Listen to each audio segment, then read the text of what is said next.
When there's no more hope is left in me, I can see what comes by. Hi, welcome back to my channel. ഞാൻ ഇന്ന് ഉണ്ടാക്കുന്നത് ഒരു vegetable റെസിപ്പിയാണ്. ഇന്ന് ഞാൻ ഉണ്ടാക്കാൻ പോകുന്ന ബീൻസ് തോരനാണ്. അപ്പോൾ നമുക്ക് അതിനായിട്ട് എന്തൊക്കെ ആവശ്യമുണ്ടെന്ന് നോക്കാം. അപ്പോൾ തോരൻ വയ്ക്കാനായിട്ട് ഞാനിവിടെ കുറച്ച് ബീൻസ് എടുത്തിട്ടുണ്ട്. ഇത് ഞാൻ കഴുകി കൊണ്ടുവന്നിട്ടുണ്ട്. ഇത് നന്നായിട്ട് വളരെ ചെറുതായിട്ട് കട്ട് ചെയ്തെടുക്കണം. പിന്നെ നമുക്ക് ആവശ്യമുള്ളത് തോരൻ അരയ്ക്കാനായിട്ട് നമ്മൾ കുറച്ച് തേങ്ങ എടുത്തിട്ടുണ്ട്, കുറച്ച് മഞ്ഞൾപ്പൊടി, മുളക് പൊടി ഒരു 1/2 ടീസ്പൂൺ, 2-3 വെളുത്തുള്ളി, ഒരു സവോളയുടെ പകുതി, ഒരു ചെറിയൊരു കഷ്ണം ഇഞ്ചി, പിന്നെ 3-4 പച്ചമുളക്, കുറച്ച് വേപ്പില. ഇത്രയാണ്. ഇത് നമുക്കൊന്ന് ചതച്ചെടുത്താൽ മതി, അരയ്ക്കേണ്ട ആവശ്യമില്ല. ബീൻസ് ഞാൻ കഴുകി കൊണ്ടുവന്നിട്ടുണ്ട്. ഇനി ഇത് ചെറുതായിട്ട് കട്ട് ചെയ്തെടുക്കണം. ബീൻസ് ഞാനിങ്ങനെ ചെറുതായിട്ട് കട്ട് ചെയ്ത് കൊണ്ടുവന്നിട്ടുണ്ട്. ഇതുപോലെയാണ് കട്ട് ചെയ്തെടുക്കേണ്ടത്. ഇങ്ങനെ കട്ട് ചെയ്തെടുക്കുമ്പോഴാണ് നല്ല ടേസ്റ്റി ആയിട്ട് കിട്ടുന്നത്. പിന്നെ നമ്മൾ ഇത് തേങ്ങയെല്ലാം നമ്മൾ ചതച്ച് കൊണ്ടുവന്നിട്ടുണ്ട്. ഇപ്പം ഞാനൊരു പാൻ ഇവിടെ സ്റ്റവിനകത്ത് വെച്ചിട്ടുണ്ട്. പാൻ ചൂടായിട്ടുണ്ട്. അപ്പോൾ ഇനി ഞാൻ ഓയിൽ ഒഴിച്ച് കൊടുക്കുവാണ്. കുറച്ച് ഓയിൽ ഒഴിച്ചു കൊടുത്തു. ഇനി ഓയിൽ ചൂടായിട്ടുണ്ട്. ഞാൻ കടുക് ഇട്ട് കൊടുക്കുകയാണ്. ജീരകം ഞാൻ ഇടുന്നില്ല, കാരണം ജീരകം ഞാൻ തേങ്ങയുടെ കൂടെ ചതച്ചിട്ടുണ്ട്. അതുകൊണ്ട് ജീരകം ഇടേണ്ട ആവശ്യമില്ല. കടുക് പൊട്ടിക്കഴിഞ്ഞു. ഇനി ഞാൻ ഇട്ട് കൊടുക്കുന്നത് ബീൻസ് അരിഞ്ഞതാണ്. ഞാൻ ഇട്ട് കൊടുക്കുന്നത്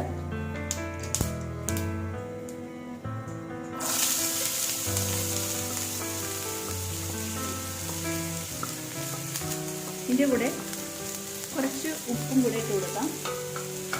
ഉപ്പും മഞ്ഞൾപ്പൊടി ഇട്ട് കൊടുക്കുക. ഒരു വളരെ കുറച്ച് മഞ്ഞൾപ്പൊടി ഇട്ടാൽ മതി. നമ്മൾ തേങ്ങയുടെ കൂടെ മഞ്ഞൾപ്പൊടി ഇട്ടിട്ടുണ്ട് ഓൾറെഡി. അതുകൊണ്ട് ഞാൻ വളരെ കുറച്ച് മഞ്ഞൾപ്പൊടി ഇടുന്നുള്ളൂ. നമുക്കിനി കുറച്ച് ഉപ്പും കൂടി ഇട്ട് കൊടുക്കുക. ആവശ്യത്തിനുള്ള ഉപ്പ് ഇട്ട് കൊടുക്കുക.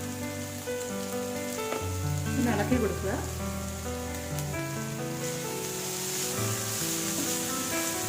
ഇളക്കി കൊടുത്ത് നമുക്ക് ഒരു 5 മിനിറ്റ്സ് മൂടി വയ്ക്കാം.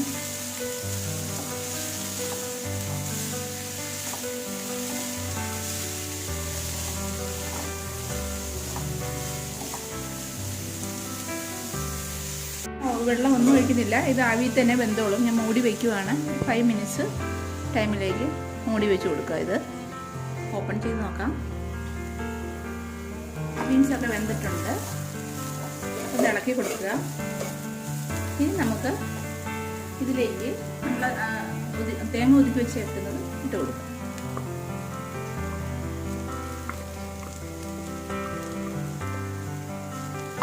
ഇട്ട് കൊടുത്തു. ഇനി നമുക്കത് ഒരു 2 മിനിറ്റ് കൂടെ ഒന്നുകൂടി മൂടി വയ്ക്കാം. ഇതിൻ്റെ ഒരു പച്ചമണം മാറുന്നതിന് വേണ്ടി നമുക്ക് ഒന്നുകൂടി മൂടി വയ്ക്കാം. അത്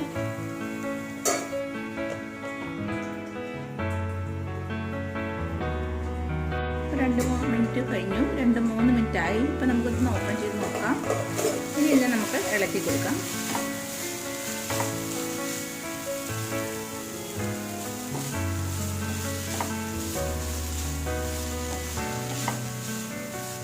ഇനിയിപ്പോൾ നമുക്ക് മൂടി വയ്ക്കേണ്ട ആവശ്യമില്ല. തുറന്ന് വെച്ച് തന്നെ ഇതിനെ മിക്സാക്കി കൊടുക്കുക. ബീൻസ് തോരൻ റെഡി ആയിട്ടുണ്ട്. ഇനി ഇതൊരു സെർവിങ് പ്ലേറ്റിലേക്ക് മാറ്റാം. അപ്പോൾ എല്ലാവർക്കും ഇഷ്ടപ്പെട്ട് കാണുമെന്ന് കരുതുന്നു. ഇനി നല്ലൊരു വീഡിയോയുമായി തിരിച്ചു വരാം. Till then take care and bye. ഈ ചാനൽ സബ്സ്ക്രൈബ് ചെയ്യാത്തവരുണ്ടെങ്കിൽ ഒന്ന് സബ്സ്ക്രൈബ് ചെയ്തേക്കുക. വീഡിയോ ഇഷ്ടപ്പെട്ടാൽ ലൈക്ക്, കമൻറ്റ്, ഷെയർ ചെയ്യുക. Bye.